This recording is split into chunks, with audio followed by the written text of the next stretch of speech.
सरपंच संतोष देशमुख यांच्या क्रूर हत्येचे फोटो आणि व्हिडिओ समोर आले त्यानंतर संपूर्ण महाराष्ट्रभर संतापाची लाट उठलेली आहे। आज बीड जिल्हा बंदची हाक सुद्धा देण्यात आलेली आहे। संपूर्ण बीड जिल्ह्यामध्ये दुकानं, आस्थापनं आज बंद ठेवून निषेध व्यक्त केला जाणार आहे। तर सोशल मीडियावर सुद्धा लोकांकडून तीव्र संताप व्यक्त केला जातोय।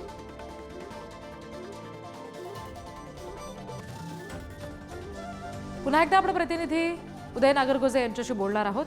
उदय, बीड जिल्हा बंदची हाक देण्यात आलेली आहे, दुकानं, आस्थापना बंद ठेवायला सांगितली आहेत। या पार्श्वभूमीवर बीडमध्ये नेमकं काय घडतंय?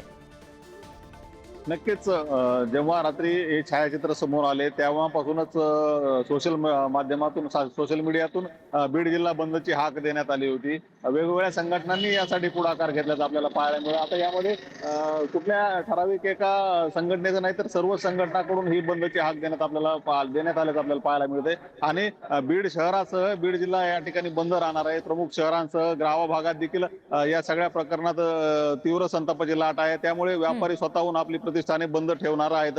आपण पाहू शकतो सध्या आपण सुभाष रोड भागात आहोत आणि या ठिकाणी कशा पद्धतीने सगळे अजून जे दुकान आहे ते सकाळी या ठिकाणचा जो बाजारपेठ आहे ती गजबजलेली असते, परंतु या ठिकाणी आता शुकशुकाट दिसत आहे।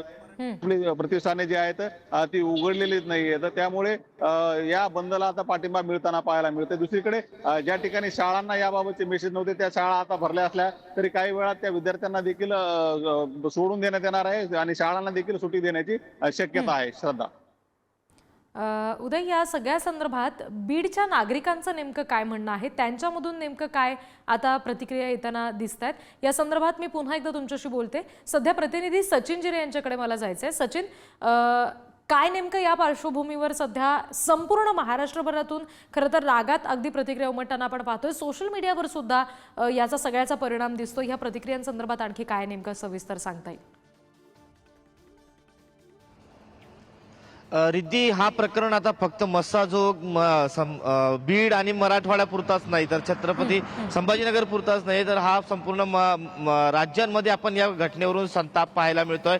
काल ज्या फोटो व्हायरल झाल्यानंतर आपण पाहतो कशा क्रूर पद्धतीने, खरं तर क्रूरतेचा हा कळसच म्हणावा लागेल आणि त्यांचा जो हास्य आहे हा अघोरी हास्य आपल्याला त्यानंतर पाहायला मिळतं आरोपींचं। त्यानंतर आपण किती हालहाल करून त्यांनी त्या संतोष देशमुखांची हत्या केल्याचं समोर आलं। त्यानंतर संपूर्ण राज्यामध्ये संताप आपल्याला पाहायला, प्रामुख्याने जर आपण पाहिलं तर बीडमध्ये आज बंद पुकारण्यात आलेले आहे। जालना असेल, छत्रपती संभाजीनगर असेल किंवा इतर जिल्हे असतील त्यामध्ये देखील निषेध आंदोलने केली जात आहेत। मोठ्या प्रमाणात संताप नागरिकांमध्ये आहे आणि तातडीने ही जी आरोपी आहेत त्यांना आरोपींना फास्ट ट्रॅक कोर्टामध्ये हा प्रकरण चालून फाशी दिली गेली पाहिजे अशी एकच भावना आपल्याला या ठिकाणी व्यक्त होताना आपल्याला पाहायला मिळतं। मग ते सोशल मीडिया असेल, वैयक्तिक असेल किंवा आपण प्रत्येक ठिकाणी जिथे जाल हा संताप आपल्याला लोकांच्या मनामध्ये पाहायला मिळतोय। लोक बोलताना देखील आपला हा संताप व्यक्त करतात। सकाळपासून आम्ही जिथे जिथे जातो तिथे तीच चर्चा आहे, कशा पद्धतीने संतोष देशमुखांची हत्या झाली त्याबद्दल निषेध व्यक्त आता प्रत्येक माणूस करताना आपल्याला पाहायला मिळतो। आतापर्यंत फक्त बोललं जायचं